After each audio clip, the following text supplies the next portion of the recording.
दोस्तों दोस्तों परिस्थितियां इस तरीके से बन रही हैं कि लगातार दिन पर दिन भारत और दुनिया की जो परिस्थितियां बदल बदल रही हैं उसमें एक ना एक परिस्थिति ऐसी बनती है जो भारत के पक्ष में दिखाई देती है और दूसरी परिस्थिति ऐसी बनती है जो भारत के विरोध में दिखाई देती है।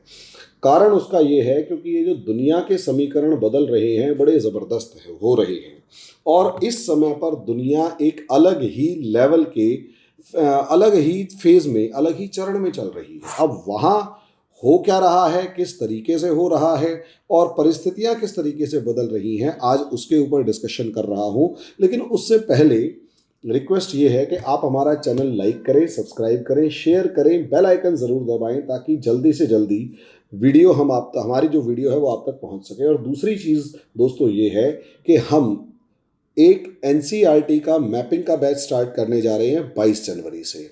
जो भी स्टूडेंट्स इंटरेस्टेड हैं वो प्लीज़ जल्दी से जल्दी उसमें रजिस्ट्रेशन करवाएं।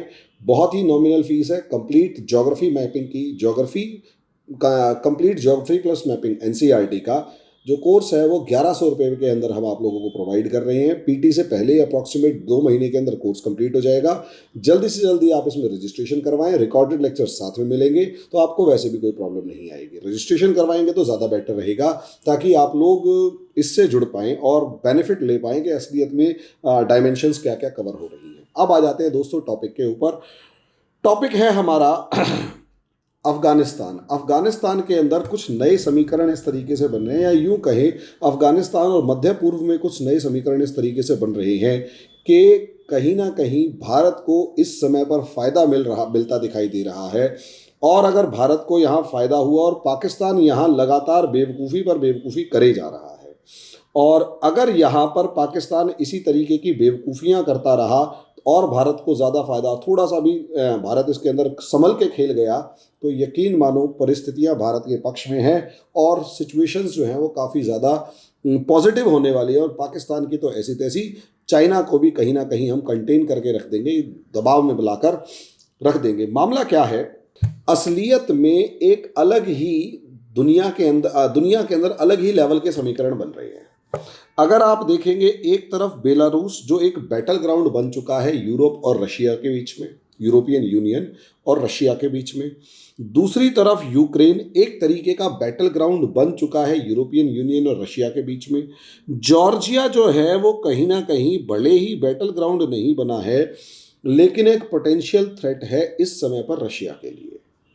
लेकिन अगर आप देखेंगे तो जो मामला इस समय पर कजाकिस्तान के अंदर दिखाई दिया और आग जलती हुई दिखाई दी, कहीं ना कहीं आप देखेंगे कि लिथुआनिया वाला जो लेवल है वो अलग है। लिथुआनिया कहीं चाइना के अगेंस्ट जा रखा है, रशिया के बिल्कुल अगेंस्ट है। बेलारूस, यूक्रेन, उसके बाद जॉर्जिया, उसके बाद कजाकिस्तान। अगर आप देखें तो ये पूरे इलाके के अंदर एक वॉल सी क्रिएट होती हुई आपको नज़र आएगी रशिया और यूरोप के बीच में, और यहाँ पर रशिया को घेरने की एक तरीका सा आपको नज़र आएगा। इसके ऊपर फिर कभी डिस्कस करेंगे, लेकिन एक वॉल है, एक दीवार बन रही है, इसमें कोई शक की बात नहीं है। जहाँ रशिया के पड़ोस में आग जल रही है, बिल्कुल ऐसा ही है। आपके घर के चारों तरफ आग लग चुकी है, 3 तरफ या बड़े इलाके में आग लग चुकी है, और आपको घेरने की, ऐसा लगेगा जैसे घेरने की कोई तैयारी हो। इसको तो हम बाद में देखेंगे, लेकिन असली मामला इस समय पर जो चल रहा है वो इस मिडल ईस्ट की बड़ी जो चेंजेस आ रहे हैं, इस मध्य पूर्व में या यूं कहें वेस्ट एशिया में जो चेंजेस आ रहे हैं वो बड़े खतरनाक हो रहे हैं। एक अलग ही लेवल के चेंजेस हैं, और यहाँ आप देखेंगे इसका एक हिस्सा अफगानिस्तान भी है। मेरे को दुनिया के बहुत ज़्यादा कंटेक्स्ट लेके चलने का कोई इच्छा नहीं रहती। मेरे को प्राइमा फेशिया या यूं कहें मेरे लिए केंद्र में भारत है। मैं भारत को उस जगह पर रखकर चलने की कोशिश करता हूं जहां से भारत को फायदा या नुकसान हो सकता है। इसके अलावा दुनिया जाए भाड़ में, मुझे कोई मतलब नहीं है। My word comes starts from India है। अब दुनिया की जो परिस्थितियां बदल रही हैं, अगर आप उसमें देखें तो चाइना का तो राइज है, इसमें कोई शक की बात नहीं है। रशिया भी अपनी तरफ से पूरा ताकतवर है, इसमें भी कोई शक की बात नहीं। रशिया को घेरने की तैयारी चल रही है, इसमें भी कोई शक की बात नहीं है। लेकिन कहीं ना कहीं यदि आप देखेंगे यहाँ पर, तो ईरान और सऊदी अरेबिया के बीच में दोस्ती का हाथ बढ़ाया जा रहा है।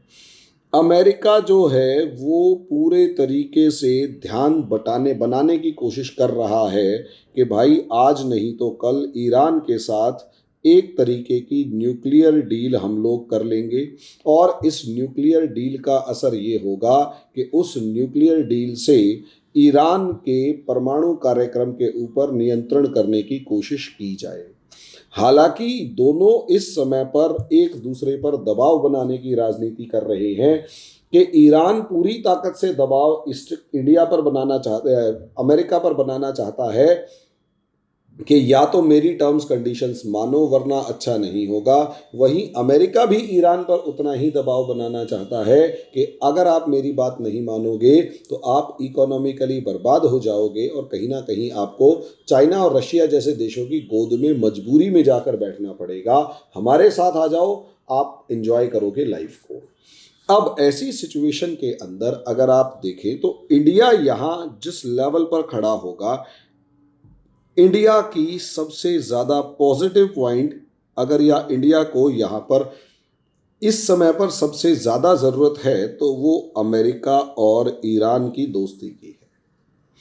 अब ईरान और अमेरिका की दोस्ती की अगर है तो कहीं ना कहीं यहाँ पर इंडिया को एक लीवरेज मिल रहा है, एक प्लस पॉइंट मिल रहा है कि भले ही दोनों के बीच में एक दोस्ती का एक गुस्सैल या आँखों आँखों में कुछ तनातनी चल रही है, लेकिन दोनों एक दूसरे के साथ न्यूक्लियर डील करना चाहते हैं, एक समझौता करना चाहते हैं। और क्योंकि दोनों एक दूसरे के साथ समझौता करना चाहते हैं, इसीलिए इंडिया यहाँ पर ईरान के साथ अपने रिश्ते सुधारने के लिए काम करता हुआ नजर आ रहा है, और उससे ईरान को भी फायदा होगा और इंडिया को भी फायदा होगा। अब यहाँ मामला क्या हुआ और यहाँ पाकिस्तान कहाँ से आ गया और अफगानिस्तान कहाँ से आ गया? ईरान सऊदी अरेबिया से दोस्ती बढ़ाकर ये मैसेज देना चाहता है कि इस इलाके में जो डोमिनेंस है उसके लिए मैं लड़ाई नहीं कर रहा, और अमेरिका को भी ये मैसेज देना चाहता है कि शांति तो मैं भी चाहता हूँ, लेकिन तुम्हारी टर्म्स कंडीशंस पर नहीं, अपनी टर्म्स कंडीशंस पर। लेकिन ईरान को यहाँ पैसे की ज़रूरत है और इंडिया जैसा खरीदार शुरू से उसके साथ रहा है। ट्रंप के टाइम पर एक मेन सिचुएशन ये क्रिएट हुई कि ट्रंप जो है वो ताकतवर था, या यूं कहें अड़ियल बुद्धि था। अब ऐसी जोटा बुद्धि, हमारे यहाँ कहते हैं हरियाणा के अंदर जोटा बुद्धि था, कि मतलब हुशड़ दिमाग में क्या आ जाता है इसको, कि ट्रंप जो था इतना अड़ियल था कि वो सिचुएशंस को समझने की में इंटरेस्टेड था ही नहीं। और उसके चक्कर के अंदर इंडिया को भी अमेरिका के प्रेशर में ईरान से अपने रिलेशंस को कमज़ोर करना पड़ा। लेकिन इंडिया यहाँ पर दूसरा खेल खेल गया, अपने रिलेशन सऊदी अरेबिया या खासकर उसका ऑयल इंपोर्टर बना, तो कहीं ना कहीं कश्मीर के मामले में अपना फ़ायदा उठा इंडिया ने सऊदी अरेबिया का जो सबसे बड़ा इस्तेमाल आज तक किया है वो, या अभी तक जो दिखाई दिया, वो कश्मीर मामले में जिस तरीके से किया, मज़ा आ गया देखकर। अब सवाल ये है कि इस समय इंडिया को सबसे ज़्यादा ज़रूरत ईरान की है, क्योंकि अफ़गानिस्तान की पॉलिटिक्स में अगर बने रहना है तो ईरान के बगैर इंडिया अफ़गानिस्तान की राजनीति में बने रहने की सिचुएशन में कभी हो ही नहीं सकता। अगस्त में जब अफ़गानिस्तान के ऊपर तालिबान का कब्जा हुआ तो इंडिया जो है, ऐसा मैंने वहाँ कई वीडियो बनाई कि इंडिया ऐसे सिचुएशन में इंडिया वहाँ पर ऐसे खड़ा था जैसे एक कमरे के अंदर खूब ज़बरदस्त बारगेन हो रहा है, मीटिंग हो रही है, और इंडिया को उस मीटिंग में बिठाया नहीं गया, और इंडिया उस कमरे के अंदर कोने में खड़ा होकर देख रहा है कि मेरा नंबर कब आएगा। अब अफगानिस्तान सेटल काफ़ी हद तक, तालिबान वहाँ पर मजबूत स्थिति में है, कमज़ोर में है, वो बात की बात है। दुनिया पूरी बहुत ही बारीकी से अफगानिस्तान में नज़र गड़ाए बैठी है कि सिचुएशन कैसे हैंडल होती है या वहाँ मामला क्या चलता है, और ऐसे में अफगानिस्तान को रिकग्निशन नहीं दी। और जो भी उस गर्दा मचा था तब तालिबान के आने के बाद जो धूल उड़ी थी, अब वो सेटल होना शुरू हो चुकी है और अब हर कोई एक दूसरे को पहचानना शुरू कर चुका है। यहाँ उस कमरे के अंदर खड़ा हुआ भारत जो दूर बैठा जो सिचुएशन को देख रहा था, अब उसके पास अपना काम करने की सिचुएशंस खड़ी होती हुई नजर आ रही है। अब उसके पास सिचुएशंस खड़ी होती हुई नजर आ रही हैं किस तरीके से कि यहां अगर आप देखते हैं ईरान, तो ईरान जो है उस ईरान को इस समय पर इंडिया, भाई ईरान के अंदर इंडिया अब कहीं ना कहीं पॉलिटिक्स खेल पा रहा है। कैसे कि असलियत में अफगानिस्तान को पूरी दुनिया में किसी ने रिकग्निशन नहीं दी, ये आप जानते हैं। और क्योंकि पूरी दुनिया में अभी तक किसी ने रिकग्निशन नहीं दी, यहाँ तक कि दुनिया के अंदर अफगानिस्तान की तरफदारी करने वाले, पैरवी करने वाले, सबसे ज़्यादा पैरवी करने के लिए घूमने वाले पाकिस्तान ने भी उसको रिकग्निशन नहीं दी है, मान्यता नहीं दी है। अब एक तरफ अफगानिस्तान को मान्यता चाहिए और दूसरी तरफ परिस्थितियां ये हैं कि उसके पास पैसा नहीं है, लोगों को खाने के लिए रोटी नहीं है, दवाइयां नहीं है। ऐसे में इंडिया ने मदद का हाथ बढ़ाया और अफगानिस्तान को 5,000 ट्रक गेहूं या 50,000 टन्स, मीट्रिक टन्स गेहूं जो है वो भेजने का वादा किया। 50,000 मीट्रिक टन अपने आप में एक बहुत बड़ा कंसाइनमेंट होता है और ऐसी सिचुएशन के अंदर या तो इंडिया से वो रोड पाकिस्तान जाए, और हम पिछले एक महीने से देख रहे हैं कि पाकिस्तान, और एक महीने से क्यों, हम अक्टूबर से देख रहे हैं, पूरा अक्टूबर, पूरा नवंबर, पूरा दिसंबर बीत चुका है। सर्दियों के अंदर अफगानिस्तान की जो जनता है वो भूख और दवाइयों की कमी की वजह से मर रही है। इंडिया अपने 5,000 ट्रक्स खड़े करके वहाँ बैठा, मतलब खड़े कर चुका है कि भाई प्लीज़ मुझे वहाँ दवाइयाँ भेजने ले दो। लेकिन पाकिस्तान जैसा देश कभी भी नहीं चाहता कि इंडिया को अफगानिस्तान में किसी भी तरीके की कोई लीवरेज मिले, किसी भी तरीके का कोई इन्फ्लुएंस मिले। अब ऐसी सिचुएशन के अंदर अफगानिस्तान के अंदर इंडिया की एंट्री को साफ बैन कर रहा था, या यूं कहें बहाने बना रहा था। अब ऐसे में अफगानिस्तान में एंट्री का दूसरा जो तरीका बचता है वो है ईरान। यहाँ इंडिया का वो जो चाबहार पोर्ट था वो, और साथ में ईरान का जो जाहिदान प्रोजेक्ट है वो इंडिया को साफ नज़र आया कि भाई इससे फ़ायदा ये मिला कि अब ईरान को भी यहाँ पॉलिटिक्स करने का मौका मिला। हालांकि तालिबान और ईरान के बीच में बहुत ही, एक चीज़ें कहते हैं एक्सचेंज ऑफ फायर भी हो चुका है, लेकिन तालिबान के जितने खराब रिलेशन इस समय पर पाकिस्तान से चल रहे हैं दुनिया के किसी और देश से नहीं चल रहे। इंडिया को अफगानिस्तान के अंदर घुसने का एक रास्ता चाहिए था। ईरान वो रास्ता देने के लिए जब तैयार हुआ तो असलियत में इंडिया को, यानी वहाँ जब रास्ता मिला तो असलियत में इंडिया के अफगानिस्तान के अंदर पॉलिटिक्स के रास्ते भी खुल गए। सबसे पहली बात, 5,000 ट्रक अगर आप गेहूं भेजें, हवाई जहाज़ भरकर 1,00,000 टन के आसपास, मतलब 1,000 या 1,000 टन के आसपास जो है आप दवाइयाँ भेज दें और बहुत सारा एक कंसाइनमेंट भेज दें, तो उससे अब तालिबान तक ने थैंक यू बोला है कि भारत का शुक्रिया हमारी इस सिचुएशन में मदद करने के लिए। अब यहाँ इंडिया कैसे पटकेगा पाकिस्तान को समझिए। पाकिस्तान ने असलियत में अपनी चालबाजियों के चलते काबुल के अंदर अपना एक रूल इस्टेब्लिशमेंट कर दिया हक्कानी नेटवर्क के द्वारा, हक्कानी के द्वारा। और ये जो हक्कानी है ये टिपिकली पंजाबी हैं, पाकिस्तानी हैं, ये किसी भी तरीके से ट्राइब्स नहीं हैं। वहीं असलियत में अफगान की पॉलिटिक्स के अंदर जो तालिबान है वो पश्तून को सपोर्ट करने वाला ग्रुप है। और मज़े की बात यह है, इन्हें कांधार के अंदर इस्टेब्लिश कर दिया कि आप कांधार में रहेंगे। सोच कर देखिए, पाकिस्तान ने काबुल पर कब्जा कर लिया और अफगानिस्तान जो पूरा का पूरा तालिबान है उसे कांधार खदेड़ दिया। यानी पाकिस्तान ने काबुल पर कब्जा करके अपना इस्लामाबाद खासकर तहरीक तालिबान पाकिस्तान के इन्फ्लुएंस के जो आसपास तहरीक तालिबान पाकिस्तान का इन्फ्लुएंस बढ़ रहा था, उस इलाके पे कंट्रोल कर लिया।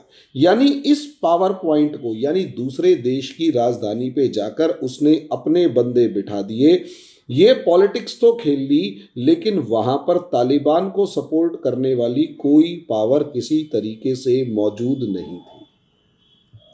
अब सोच के देखिए, यहां इंडिया पहुंच जाए और ये जो इंडिया है ये तालिबान को या तालिबान के कुछ फैक्शंस को सपोर्ट करना शुरू कर दे। अभी तो सिर्फ और सिर्फ दवाइयाँ और रोटियां भेजी हैं, अनाज भेजा है। सोच कर देखिए, ये सपोर्ट करना शुरू कर दे इस तालिबान को हक्कानी नेटवर्क और पाकिस्तान के खिलाफ। तो पाकिस्तान और तालिबान की वैसे ही 36 के आंकड़े की प्रॉब्लम्स की आवाज़ें आ रही हैं, और अगर ये सिचुएशन आएगी तो कहीं ना कहीं इस पूरे बॉर्डर के ऊपर पाकिस्तान और तालिबान अगर कन्फ्रंटेशन शुरू कर दें तो इंडिया पटखनी देना शुरू कर देगा। इंडिया को वहाँ एंट्री की ज़रूरत थी, लेकिन ना तो ईरान, ना ही मतलब पाकिस्तान तो देगा ही नहीं, ये नेचुरल प्रोसेस है। ईरान भी अपने संबंधों को तालिबान से जज करने की कोशिश कर रहा था कि इन संबंधों को किस तरीके से उसे हैंडल करना चाहिए।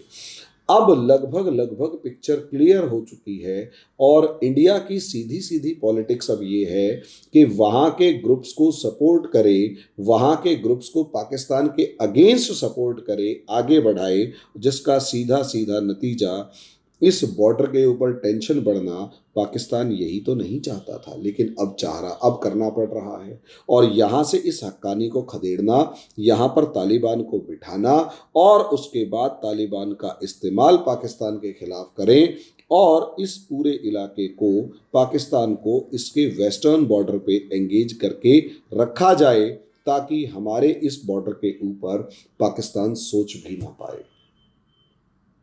मैं इस चीज को कहना चाहता हूं कि यहां पाकिस्तान उलझ चुका है, और जिस तरीके से सिचुएशंस बन रही हैं, ईरान जो पाकिस्तान से ज्यादा नाराज है, ईरान जो पाकिस्तान से कहीं ज़्यादा नाराज़ है, तालिबान को बिठाने में, तालिबान और साथ में हक्कानी नेटवर्क को काबुल के अंदर इस्टेब्लिश करने में पाकिस्तान ने जो रोल प्ले किया, उससे ईरान खुद शॉक्ड है। और यही रीज़न है, तालिबान के विदेश मंत्री ईरान का दौरा करके आए, कुछ ना कुछ तो बातचीत हुई होगी, और उसी दौरान भारत के विदेश मंत्री एस जयशंकर ने भी ईरान के विदेश मंत्री जो है उनसे ईरान के विदेश मंत्री से फ़ोन किया। यानी तीनों की एक तरीके की बातचीत या मैसेज तो पहुंच गया, और जैसे ही उसके बीच बचाव हुआ, नतीजा आपके सामने है कि भाई 5000 ट्रक्स को एंट्री हमारे ट्रक्स को एंट्री चाबहार पोर्ट से मिलना शुरू हो गई। आगे जैसे जैसे सिचुएशंस हैं, लेकिन इंडिया के लिए एक रास्ता खुल चुका है। आगे जो जो सिचुएशंस होंगी उनके ऊपर हम आगे डिस्कशन करते रहेंगे। अभी के लिए इतना ही, धन्यवाद।